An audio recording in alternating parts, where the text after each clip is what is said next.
নমস্কার বন্ধুরা, film search চ্যানেলে সবাইকে স্বাগত জানাই। আজকে আমি গভীর জলের মাছ সিরিজটি এক্সপ্লেন করব। তোমাদের যদি আমার এক্সপ্লেনেশনটি ভালো লেগে থাকে অবশ্যই ভিডিওটিতে একটি লাইক করে দিও, আর আমার চ্যানেলটিকে সাবস্ক্রাইব করে নিয়ে পাশে থাকা বেল আইকনটি অবশ্যই প্রেস করে দিও। আর আমার এক্সপ্লেনেশনটি কেমন লাগলো কমেন্ট করে অবশ্যই জানিও। তাহলে চলো আমরা শুরু করি। প্রথম সিনে আমরা দেখতে পাই তীর্থ, সুমিত, ধ্রুব আর অনির্বাণ একটা রেস্টুরেন্ট যার নাম সামথিং ফিশি, সেখানে সবাই মিলে কোনো একটা বিষয় নিয়ে গল্প করছে। সেখানে তীর্থর কাছ থেকে আমরা কোনো একটা খেলার কথা জানতে পারি। মানে সুমিত তো প্রথমে তাই ভেবেছিল। ওদিকে বিশাখা মৃত্যু ভয়ে কুঁকড়ে আছে। এবার কার পালা? ওর ফিশিং বললের একটা মাছ মরে গেছে। তা দেখে বিশাখা বলল, এভাবে আমরা এক এক করে সবাই মরে যাব। বিশাখার বউ ধ্রুব বলল, শুধু শুধু এত ভয় পাচ্ছ কেন বলো তো?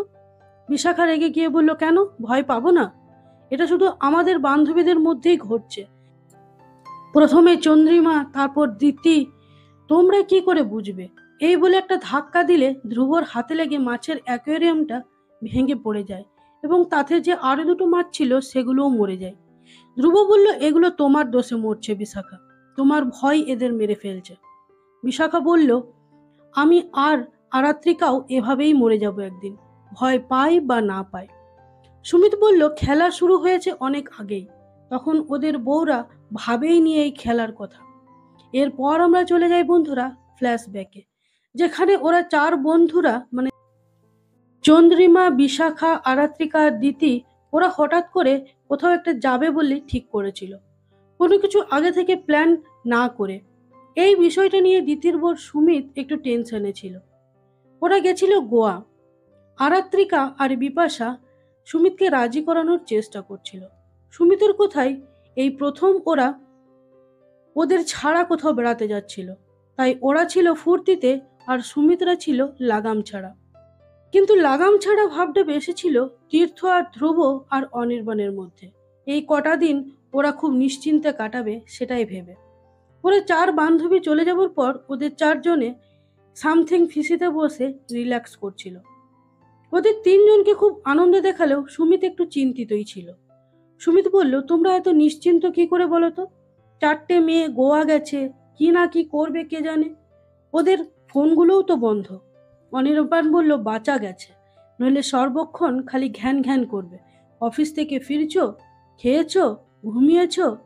তীর্থ বলল, সুমিত বোধহয় ওর বউকে নিয়ে একটু বেশি টেনশনে আছে। গোয়া গেছে, নেশা করে যদি কার সাথে রাত কাটাতে চলে যায়। সুমিত বলল, আমার বউ ওরকম নয়।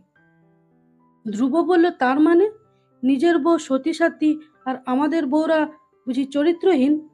সুমিত বলল, আমি ওরম ভাবে বলিনি। ধ্রুব বলল, আর শাক দিয়ে মাছ ঢাকতে হবে না। তোমার কি মনে হয় আমাদের বউয়েরা তোমার বউকে গোয়ায় নিয়ে গিয়ে পলিউট করে দেবে নাকি? অনির্বাণ বলল, তুমি তোমার বউকে নিয়ে কনফিডেন্স হলে আমি আমার বউকে নিয়ে সুপার কনফিডেন্স। মাঝে মাঝে মনে হয় টু মাচ লাভ ইজ ক্লস্টোফোবিক। ধ্রুব বলল, সিরিয়াসলি? বিশাখাও কিন্তু বাড়াবাড়িই করে আমাকে নিয়ে। Loyalty is good, she has just too much. এই কথাটা শুনে তীর্থ একটু হাসলো, কারণ ও জানে ধ্রুবর বউ কতটা লয়াল। বিশাখার সাথেই তো তীর্থর একটা পরকীয়া সম্পর্ক চলছে, আর সম্পর্কটা বিছানা অবধি গিয়ে উঠেছে। তীর্থ বলল, তাই বুঝি? কারো বউকে নিয়ে কনফিডেন্টলি কিছু বলা যায় না। মেয়েদের মাথায় যে কখন কি চলে কিছু বোঝাই যায় না। ওরা আমাদের জন্য ততক্ষণই লয়াল যতক্ষণ না আমরা জানবো যে ওরা আমাদের ছাড়া কি করছে। সুমিত বলল, না, এভাবে জেনারেলাইজ করো না, সবাই তো এক নাও হতে পারে। অনির্বাণ বলল, আমার বউ আমাকে ছাড়া চোখে অন্ধকার দেখে। সে ওভার পসেসিভ, ওভার কেয়ারিং, সব কিছুই ওভার। ওর হয়ে না আমি বাজি লয়ে যেতে পারি। ধ্রুব বলল, আমিও। আমার বউভাগ্যটা ভয়ানক ভালো তীর্থ, জানো? তীর্থ বলল, কোথা থেকে যে আসে তোমাদের এত কনফিডেন্স? অনির্বাণ বলল, কেন, তোমার বুঝি চন্দ্রিমাকে নিয়ে একটুও কনফিডেন্স নেই? কেন, কি করেছে ও? ধ্রুব বলল, বউ ভুল পথে গেলে তার কারণ কিন্তু হাজবেন্ডের অক্ষমতাও হতে পারে। সেটা তোমার বউকে জিজ্ঞেস করেছো তো? তীর্থ আস্তে আস্তে বলল, সেটা তোমার বউকে জিজ্ঞেস করো। তীর্থ কথাটা ধ্রুব শুনতে না পেলেও সুমিতের কানে হালকা গেল। তীর্থ বলল, বেশ, তাহলে বাজিই ধরা যাক। আমি প্রমাণ করে দেব যে কোনো বই সুযোগ পেলে সতী সাবিত্রী নয়। সুমিত প্রথমে না করলেও ধ্রুব বলল, কেন না? আমরা আমাদের বউদের নিয়ে কনফিডেন্স, বাজি হারার কোনো চান্সই নেই। তীর্থ বলল, লেটস প্লে আ গেম। বউ যাচাইয়ের খেলা, দেখাই যাক না কি হয়। আমরা আমাদের বউদের জন্য নষ্ট হয়ে যাবার সুযোগ করে দেব, তারপর দেখব ওরা কি করে। যার যার বউ ফাঁদে পড়বে তারা লুজার। হয়তো তারা অক্ষম বলেই তাদের বউরা ফাঁদে পা দেবে। আর যদি আমি হারি, তোমরা যা বলবে আমি তাই করব। আর যদি তোমরা হারো, তবে আমি যা বলবো তোমরা তাই করবে। এটাই ছিল ফার্স্ট রুল। সবাই বলল, ঠিক আছে। রুল নাম্বার 2, এই খেলার কথা কাউকে বলা চলবে না। নিজের বউকে তো নয়ই, অন্যের বউকেও নয়। আর রুল নাম্বার 3 হলো, আমি সুযোগ করে দেব বোধ পথে যাওয়ার। সে বিষয়ে তোমরা আপত্তি করবে না। রাজি? সুমিত বলল, না, এটাতে আমরা রাজি নই।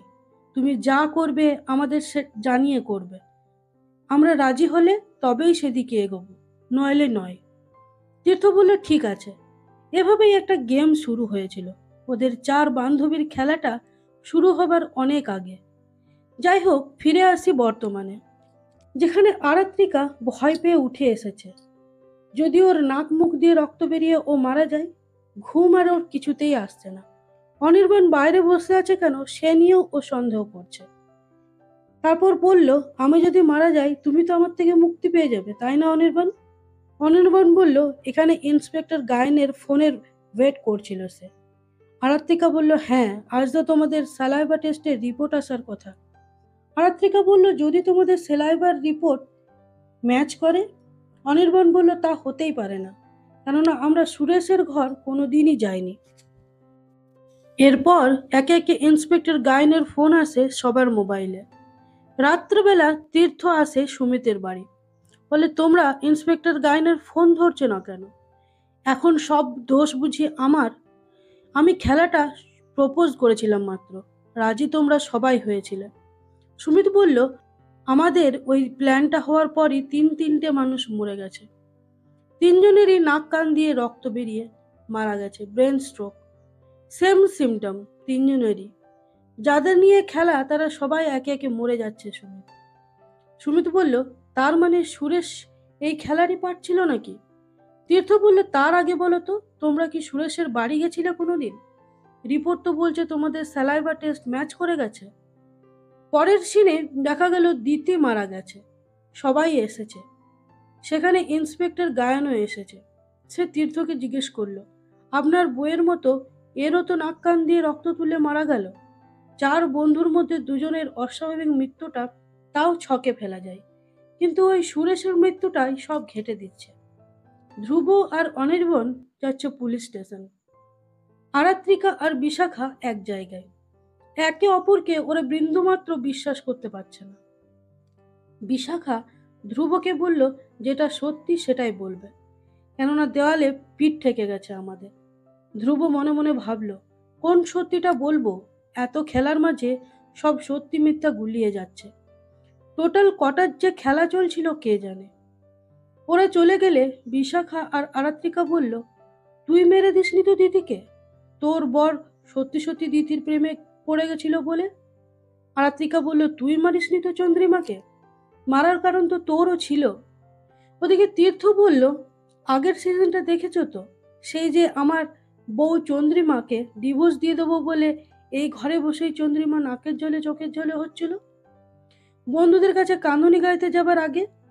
এই দুটো ঘটনার আগেই চিড়েচ্যাপ্টা হয়ে আরেকটা ছোট্ট ঘটনা ছিল। সেই সময় চন্দ্রিমাকে খেলার গুটি সাজিয়ে তীর্থ খেলার জমি তৈরি করছিল বাকিদের থেকে জিতবার জন্য। তীর্থ চন্দ্রিমাকে বলেছিল, তোমার বন্ধুরা শুধু বন্ধু নয়, ওরা মোটেও তোমাকে পছন্দ করে না। চন্দ্রিমা না মানলে তীর্থ বলল, বন্ধু যাচাইয়ের খেলা খেলবে আমার সাথে? তুমি ওদের কাছে কেঁদে কেটে আমাদের এই ডিভোর্সের কথাটাই বলবে, তারপর দেখো ওরা সত্যিকারের বন্ধুর মতো তোমার পাশে দাঁড়ায় কিনা। চন্দ্রিমা বলেছিল, তোমার মতো একজন মানুষ যে কিনা আমার থেকে ডিভোর্স চাইছো, একটা পরকীয়ায় মেতে আছো, আমাদের বাচ্চাটাকে অস্বীকার করছো, তোমার জন্য আমি বন্ধুদের যাচাই করব? তীর্থ বলল, তুমি এই খেলাটা খেললে দুটো জিনিস পাবে। এক, তুমিও প্রমাণ পেয়ে যাবে যে তোমার বন্ধুরা বেস্ট ফ্রেন্ড কিনা। আর দুই, যদি প্রমাণ হয় যে ওরা তোমায় ভালোবাসে না, তাহলে আমাদের খেলাটার দ্বিতীয় ধাপ শুরু হবে।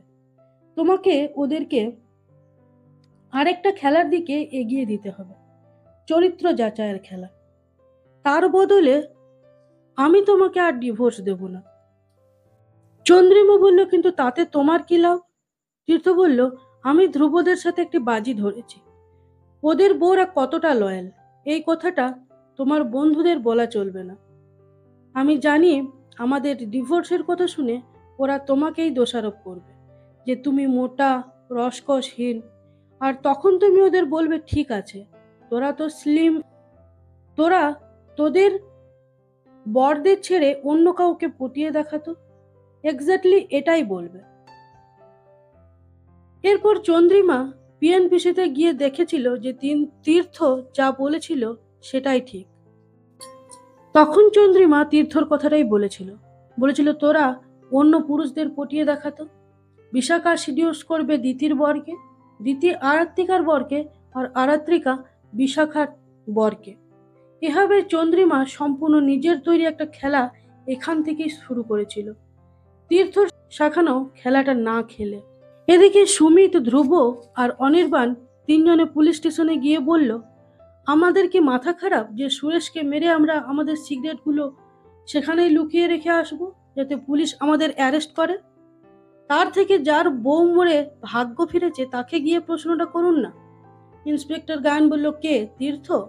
ধ্রুব বলল, হ্যাঁ, ওই তো খেলাটা শুরু করেছিল। গায়ন বলল, তাহলে প্রথম থেকে শুরু করে সুরেশ খানসামার বাড়ি পর্যন্ত সমস্ত ঘটনাটা খুলে বলুন তো। সবটা বলল ধ্রুব, এবং এটাও বলল যে তীর্থ ওর বউকে ইউজ করেছে আমাদের বউরা কতটা লয়াল তা প্রমাণ করবার জন্য। সেটাও এসে ও এদেরকে বলেছিল, কেননা এটাই রুল ছিল। ওরা কনফিডেন্স ছিল যে ওদের বউরা তীর্থ আর চন্দ্রিমার ফাঁদে পা তো দেবেই না, উল্টে আমাদের কাছে এসে সবটা বলবে। কিন্তু ওরা সেদিন পিএনপিসি থেকে বাড়ি ফিরে কিছুই বলেনি ওদের বরদের। ওরা ভেবেছিল যে সত্যি হয়তো এরা চন্দ্রিমার খুব ভালো বন্ধু, তাই চন্দ্রিমা তীর্থর শেখানো কথাগুলো বলতেই পারেনি এদেরকে। তীর্থ হেরে গেছে। ইন্সপেক্টর গায়ন বলল, পরদিন তীর্থ কিছু জানায়নি যে খেলা শুরু হয়েছে কিনা? ধ্রুব বলল, হ্যাঁ, পরদিন মিট করে তীর্থকে বলেছিল, কি হলো, তোমার সব প্ল্যান ভেস্তে গেল তো? তীর্থ বলল, জানি না, কারণ কাল পিএনপিসি থেকে চন্দ্রিমা বাড়ি ফেরেনি। একবার ফোন করেছিল তীর্থকে, তখনই তীর্থ বুঝেছিল যে খেলা আর ওর হাতে নেই, খেলা পাল্টে গেছে।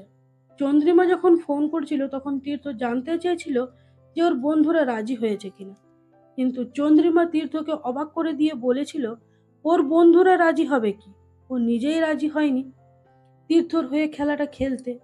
এভাবে তীর্থর সাথে ও কোনো সম্পর্ক রাখতে চাইবে না বলে ঠিক করেছিল, আর সেটা বলেও দিয়েছিল তীর্থকে। এইভাবে কোনো সম্পর্ককে বাঁচিয়ে রাখা ঠিক নয়। আর নিজের মনে চন্দ্রিমা একটা নতুন গেম প্ল্যান করেছিল, যেখানে ও কুইন, কারো গুঠি নয়। ইন্সপেক্টর গায়ন বলল, তার মানে যে খেলাটা হয়েছিল তিন বান্ধবীর মধ্যে, সেটা চন্দ্রিমার নিজের প্ল্যান করা খেলা। বন্ধুরা বন্ধু নয় তাই ওদের ফাঁসালেন, বন্ধুর বরেরা তাদের বউদের বাজি ধরেছিল তাই বরদেরও ফাঁসালেন, আর তীর্থবাবুকে ল্যাজে খেলালেন ওনাকে ইউজ করার জন্য। ঠিক সেই সময় একজন মহিলা একটা বাচ্চাকে কোলে নিয়ে এসে কাঁদতে কাঁদতে বলল, আমার বরটা মরে গেল স্যার, কেউ একবার জানালোও না, আপনারা কি ওকে পুড়িয়ে দিয়েছেন স্যার? ইন্সপেক্টর গায়ন বলল, কি নাম তোমার বরের? মহিলাটি বলল, সুরেশ সরকার। এবার সবারকার একসাথে অবাক হবার পালা, কারণ এতদিন সবাই জানতো যে সুরেশের মেয়েদের সাথে কোনো দূর দূর পর্যন্ত সম্পর্ক নেই, কারণ সুরেশ গে। এখন দেখা যাচ্ছে সমস্তটাই ভুল, তার বউ এবং বাচ্চাও আছে। ওদিকে আরাত্রিকা আর বিশাখা বসে আছে চুপচাপ। বিশাখা বলল, এভাবে ভয় পেয়ে পেয়ে মরে যাওয়ার থেকে আমাদের খুঁজে বার করতে হবে যে কে আমাদের মারতে চাইছে, আর তার জন্য আমাদের একে অন্যের উপর ভরসা করতে হবে। এরপর ওরা বেরোলো। বিশাখা আরাত্রিকাকে বলল তীর্থর অফিসে যাবে। আরাত্রিকা বলল, তীর্থ কেন?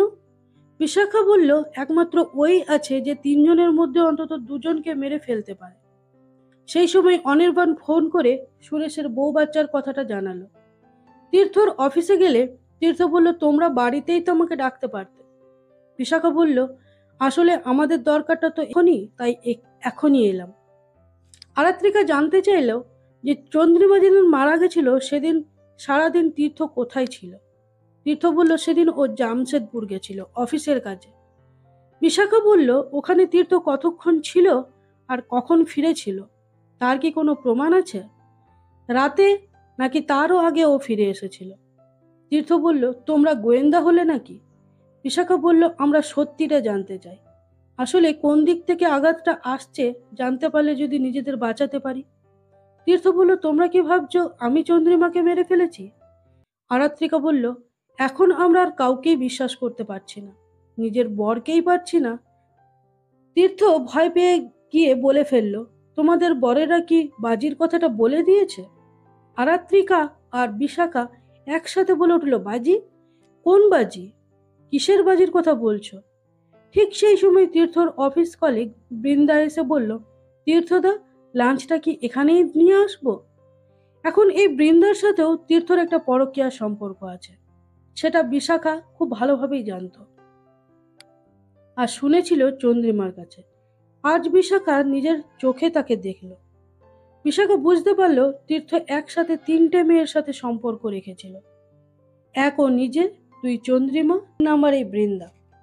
ওদিকে পুলিশ স্টেশনে সুরেশের বউ চলে গেলে এদের তিনজনকে পুলিশ জিজ্ঞেস করলো যে সুরেশ এরকম ডাহা মিথ্যা কথা বললো কেন বলুন তো?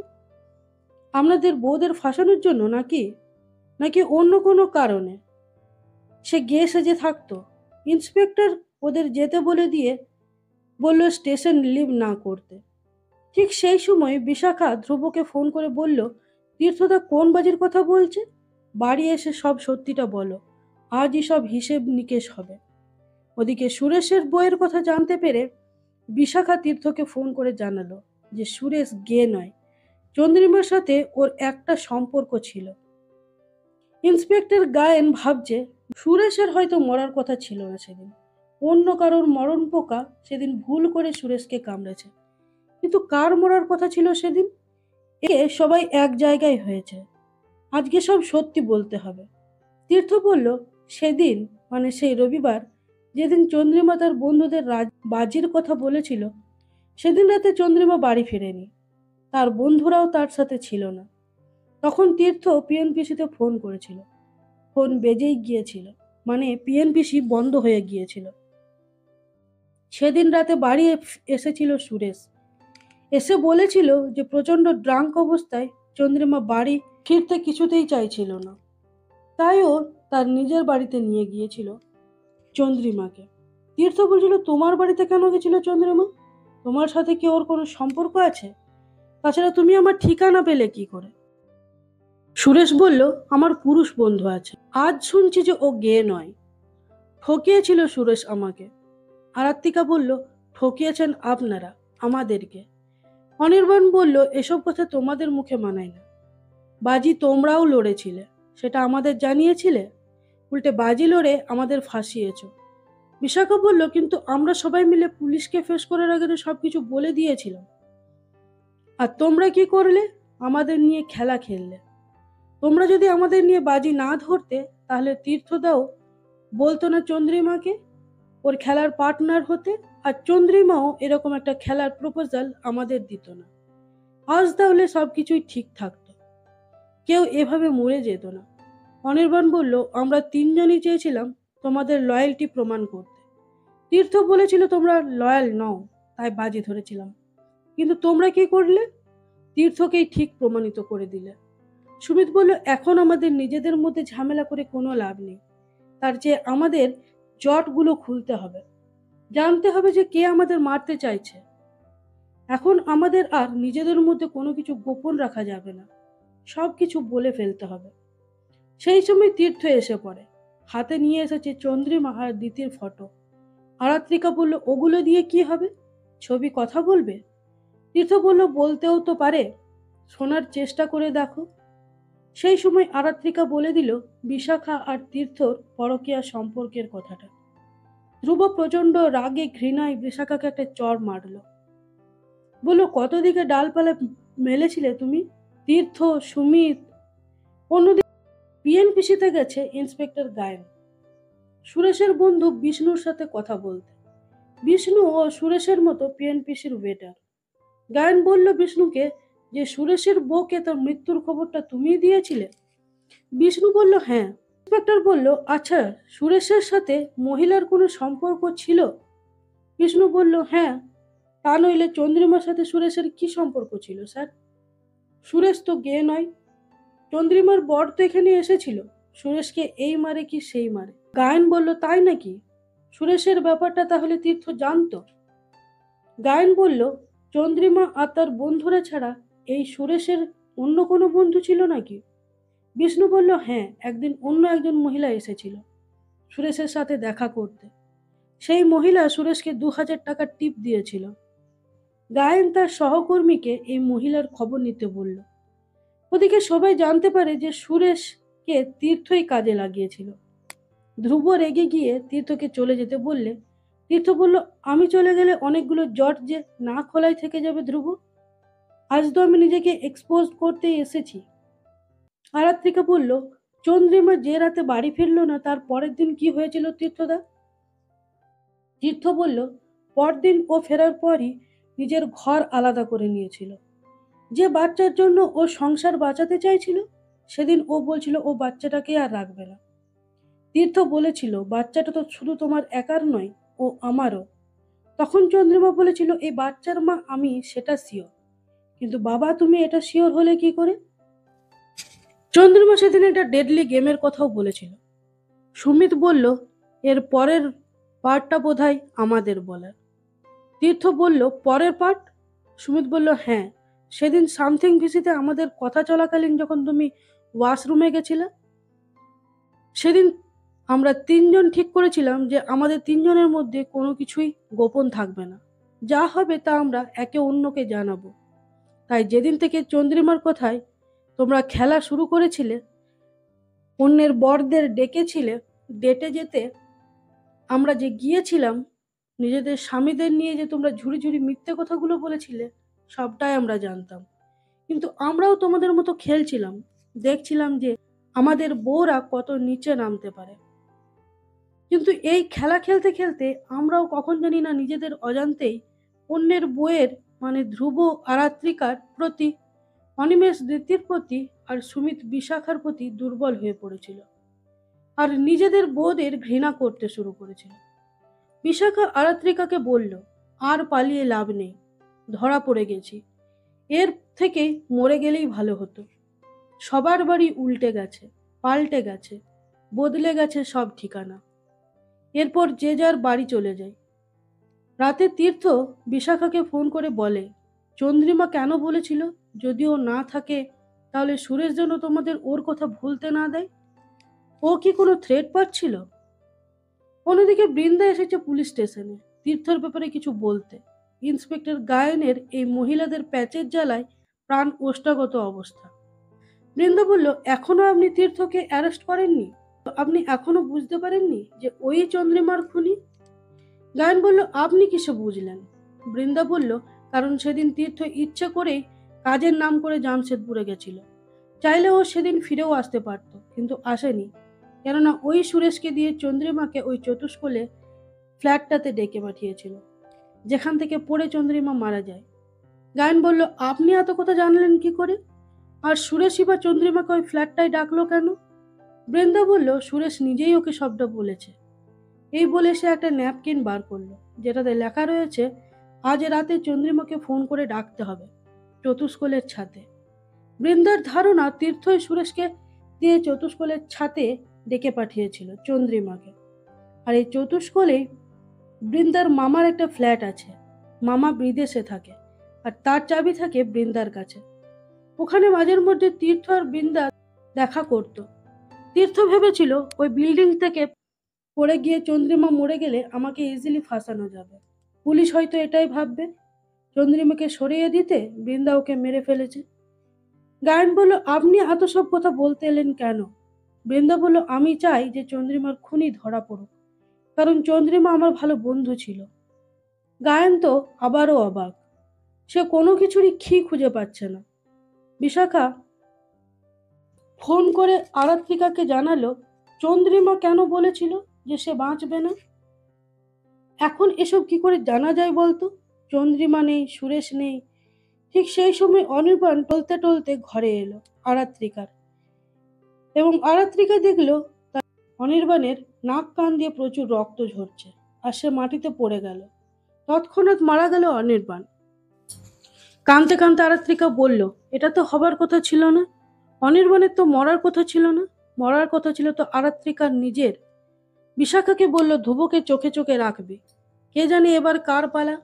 ওরা যা ভেবেছে তা তো হচ্ছে না, 4 বন্ধুদের মধ্যে যে কেউ র্যান্ডামলি মারা যাচ্ছে। আর ইন্সপেক্টর গায়েন কিছুই বুঝে উঠতে পারছে না।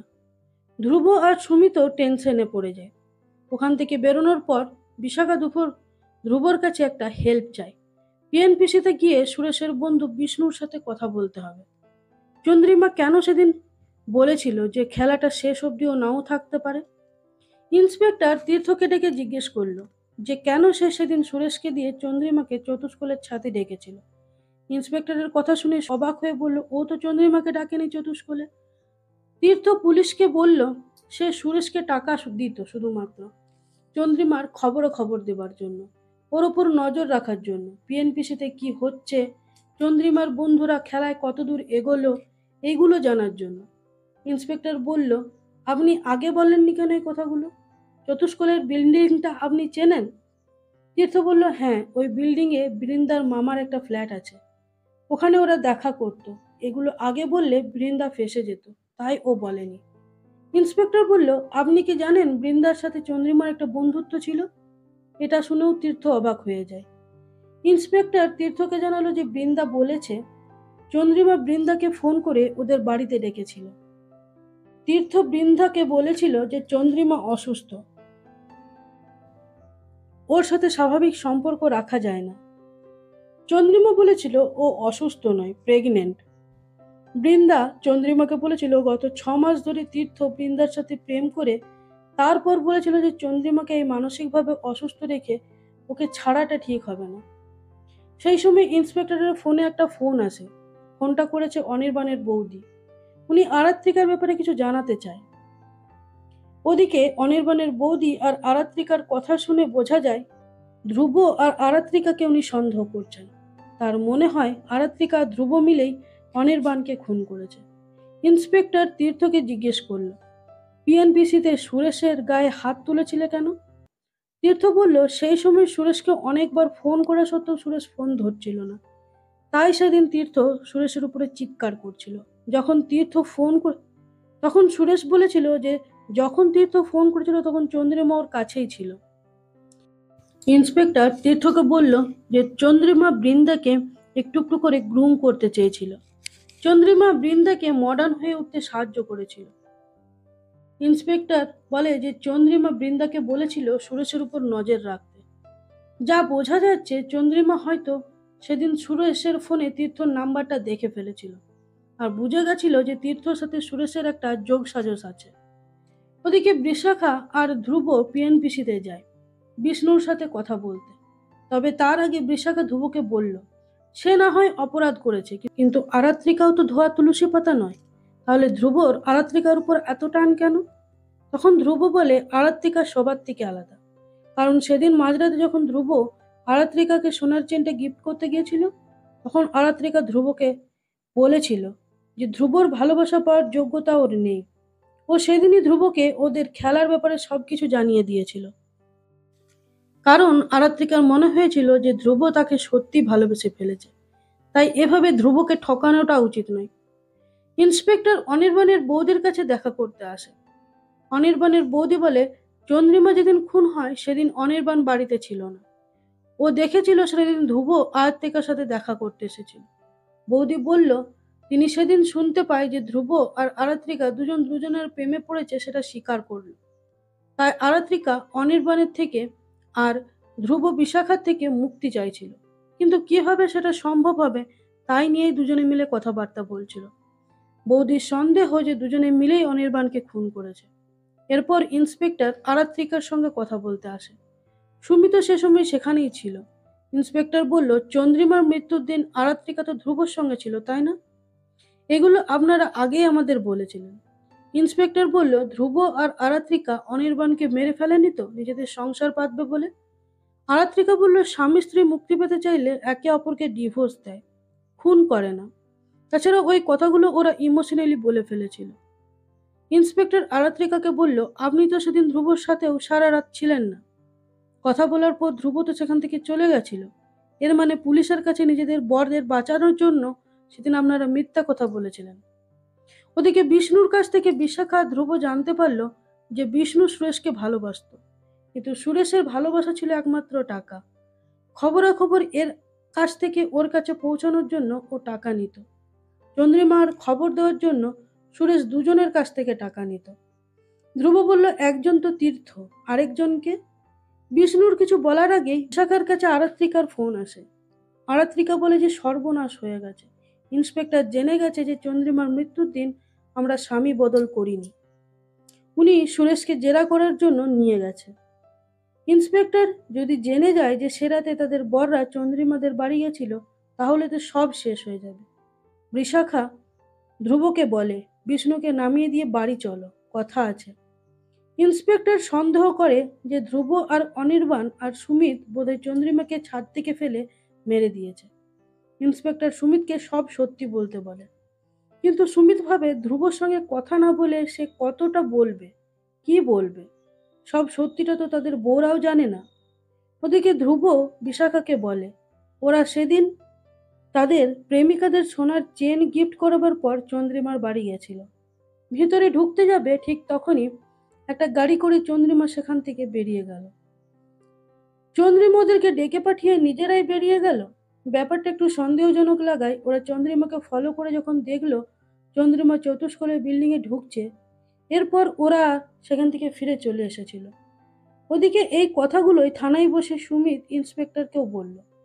বৃন্দার সাথে কথা বলে ইন্সপেক্টরের মনে হয়েছিল যে টিস্যু পেপারটা সুরেশ তীর্থর ইনস্ট্রাকশন অনুযায়ী নাও দিয়ে থাকতে পারে, অন্য কারোর কথায়ও দিয়ে থাকতে পারে। এই সব কিছুর মধ্যে আরো একজন রয়েছে, কিন্তু কে সে? বিশাখা ফোন করে আরাত্রিকাকে ধ্রুবর চন্দ্রিমাকে সেদিন ফলো করার কথাগুলো জানালে আরাত্রিকা বললে, যাহা বলিব মিথ্যা বলিব, মিথ্যা ছাড়া সত্যি বলিব না। তাহলে কি এর মধ্যে আরো কোনো গল্প আছে? সেদিন রাতে প্রেমিকাদের কাছ থেকে সোনার চেন উপহার পেয়ে সবাই তাতেই মজেছিল। তখন সবার মোবাইলে চন্দ্রিমা মেসেজ আসে। চন্দ্রিমা বলেছিল, সরস্বতী মিত্র লেন, চতুষ্কোণের ছাদ। যদি সত্যি বন্ধু হয়ে থাকিস তবে এক্ষুনি আয়। ওদিকে ধ্রুবরা থানায় গিয়ে এই একই কথা বললে ইন্সপেক্টর বলল, ভালোই গল্প ফেঁদেছেন আপনারা। তখন ধ্রুব বলল, চতুষ্কোণে সিসিটিভি দেখলেই তো সব জানা যাবে। ইন্সপেক্টর বলল, ওটাই তো সমস্যা, ওই বিল্ডিং এর সিসিটিভি গুলো সব খারাপ ছিল, সেগুলো ঠিক করতে পাঠানো হয়েছিল। তখন ধ্রুব বলল, ওই বিল্ডিং এ যে সিসিটিভি নেই সেটা কার কার জানার কথা? এরপর আমরা ফ্ল্যাশব্যাকে দেখতে পাই যে চন্দ্রিমা বৃন্দাকে সুরেশের বাড়িতে ডেকেছিল আর বলেছিল তীর্থ ছাড়া আর কে সুরেশকে টাকা দেয় সেটা খবর নিতে। ও সুরেশকে একটু বাজিয়ে দেখতে চায় যে সুরেশ কার হয়ে খেলছে। সেদিন রাতেই সুরেশ চন্দ্রিমাকে একবার তীর্থর কাছে যেতে বলেছিল। চন্দ্রিমা গিয়েও ছিল, কিন্তু গিয়ে সে দেখেছিল তীর্থর বিছানাতে আর কেউ নয়, তার বন্ধু বিশাখাই রয়েছে। চন্দ্রিমা বুঝেছিল যে সুরেশ এটা দেখানোর জন্যই ওকে এখানে পাঠিয়েছিল। বৃন্দা পিএনপিসিতে সুরেশকে জিজ্ঞেস করে, আর কে চন্দ্রিমা খবর পাঠানোর জন্য টাকা নিচ্ছে সুরেশ কার কাছ থেকে? সুরেশ বলেছিল ক্লায়েন্টের কোনো কথাই সে অন্য কাউকে বলে না। বৃন্দা বুঝতে পেরেছিল চন্দ্রিমার খবর নেওয়ার জন্য সুরেশের আরো অন্য কোনো ক্লায়েন্টও আছে। এইসব কথাগুলো বৃন্দা ইন্সপেক্টরকে বলল। ইন্সপেক্টর বৃন্দাকেও সন্দেহ করছে, কারণ চতুষ্কোণে যে সিসিটিভি গুলো কাজ করছে না, সব থেকে প্রথমে বৃন্দাই সেটা জানতো। ইন্সপেক্টরের মনে হয় যে তীর্থ সুরেশকে দিয়ে চন্দ্রিমাকে চতুষ্কোণে ডাকেনি। কারণ সে বৃন্দার সাথে সেখানে নৈশ অভিযানে যেত। এটা করলে তীর্থ নিজেও ফেঁসে যেতে পারে। বাড়ি যাওয়ার সময় সুমিত ধ্রুবকে বলল, চন্দ্রিমার মৃত্যুর দিন চতুষ্কোল থেকে ফেরার সময় ও বিশাখা আর আরাত্রিকাকে চতুষ্কোলের দিকে যেতে দেখেছিল। এরপর বাড়ি ফিরে ধ্রুব এর কারণ জানতে চাইলে বিশাখা বলল যে চন্দ্রিমার মেসেজ এসেছিল সেদিন, প্রত্যেককে ফোন করে রাত 12টায় সেখানে যেতে বলেছিল, তাই গেছিল সেখানে। গিয়ে দেখলো যে সেখানে তীর্থও চলে এসেছে জামশেদপুর থেকে। কে চন্দ্রিমাকে চতুষ্কোলের সাথে ডাকলো সেটা দেখতে গিয়েছিল। ওদিকে বৃন্দা বলল যে চন্দ্রিমা চতুষ্কোলে যাবার পর ফোন করেছিল যে আমি পৌঁছে গেছি, কিন্তু সুরেশ আসেনি, ও অসুস্থ। বৃন্দা অনেক বারণ করলেও চন্দ্রিমা তার কথা না শুনে চলে গেছিল চতুষ্কোলে, ওকে কে ডাকছে সেটা দেখতে। ওদিকে তীর্থ, বিশাখা আর আরাত্রিকা ছাতে গিয়ে দেখেছিল যে চন্দ্রিমা মৃত অবস্থায় পড়ে আছে, তার নাক কান দিয়ে প্রচুর রক্ত ঝরছে। তীর্থ সেটা দেখে অজ্ঞান হয়ে যায়। বিশাখা ভেবেছিল চন্দ্রিমাকে যদি তুলে হাসপাতালে নিয়ে যাওয়া হয় তাহলে ও বেঁচে যেতেও পারে, কিন্তু ও আর আরাত্রিকা মিলে তুলতে পারছিল না চন্দ্রিমাকে। এভাবেই কোনো রকমে তুলতে গিয়ে চন্দ্রিমা ছাদ থেকে পড়ে যায়। এদিকে এই কথাটাই ইন্সপেক্টরকে জানালো তীর্থ। সেখানে বৃন্দাও প্রেজেন্ট ছিল। যাই হোক, সেদিন কেউই জানতে পারেনি যে কে চন্দ্রিমাকে ডেকেছিল। বৃন্দা, তীর্থ আর ইন্সপেক্টরের সাথে কথা শেষ করে উঠে চন্দ্রিমার ফটোর দিকে এগোতে যাবে, হঠাৎ করে ওর শ্বাসকষ্ট শুরু হয়, নাক কান দিয়ে রক্ত বেরোতে শুরু করে, আর যন্ত্রণায় ছটফট করতে করতে ইন্সপেক্টরের সামনেই বৃন্দার মৃত্যু হয়। তো বন্ধুরা, আজকের এক্সপ্লেনেশনটি এই পর্যন্তই। ভালো লাগলে লাইক, কমেন্ট, শেয়ার করার অনুরোধ রইল। ধন্যবাদ।